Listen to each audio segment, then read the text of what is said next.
వేసిన బొమ్మ బాగుందా? నా కూతురు వేసిన బొమ్మ కదమ్మా, చాలా బాగుంది. థ్యాంక్ యూ నాన్న. నాకున్న 2 కలలుగానే మిగిలిపోతున్నాయి. అప్పులు లేకుండా ఊపిరి తీసుకోవడం, ఒక మంచి కప్పు కింద నా బిడ్డ చదువుకోవడం. తినయ్యా. చేసిన కష్టం అంతా అప్పులు తీర్చడానికే సరిపోతుంది. కనీసం ఇల్లు కూడా కట్టుకోలేకపోతున్నాం. తినేటప్పుడు ఆలోచన ఎందుకు? పిల్ల పెద్దదైతుంది. రేపు ఓణీలేసి ఫంక్షన్ చేసి నలుగురిని పిలిచి అన్నం పెట్టాలంటే సరైన ఇల్లు లేకపాయే. అందుకే బాధగా ఉంది. కట్టుకున్న రోజు వస్తే అదే అవుతుంది. ఇప్పుడు ఎందుకు ఆలోచన? బాధపడకు.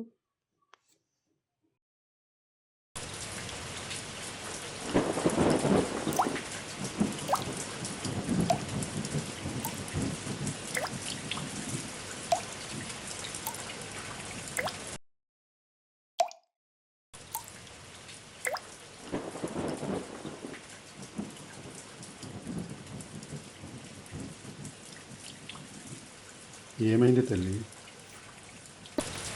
నా బుక్స్ తడిచిపోతున్నాయి నాన్న. లోపలికి పెడదాం, తడవలే. రేకులు పగిలినట్టున్నాయి. రేపు ఒక పరదా అయినా కప్పాలి. కానీ మనం తడుస్తున్నాం కదా నాన్న. ఇల్లు పరవకుండా రేపు ఏదైనా ఏర్పాటు చేస్తాను. అరే లక్ష్మయ్య ఆగురా. ఒరే లక్ష్మయ్య, నీకు ఇల్లు శాంక్షన్ అయింది. మీ ఇంటికి ఆఫీసర్లు వచ్చారు, ఒకసారి ఇంటికి వెళ్ళు. అవునా బాబాయ్? ఇప్పుడే పోతా బాబాయ్, పోతా.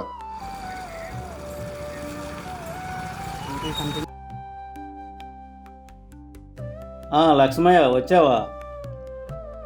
అమ్మ శారద, మీకు ఇంధనం బిల్లు శాంక్షన్ అయింది. ప్రభుత్వం నుండి మీకు మొత్తం 5 లక్షలు విడతల వారీగా బిల్లులు మీ అకౌంట్కి వస్తాయి. మంచిగా కట్టుకోండి.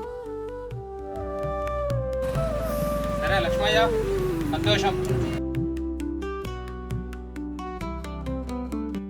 నాన్న, మనం పెద్దిల్లు కట్టుకుంటున్నామంట కదా? అవును తల్లి, మన ముఖ్యమంత్రి రేవంత్ రెడ్డి గారి దయ వల్ల మనకి ఇందిరమ్మ ఇల్లు వచ్చింది తల్లి.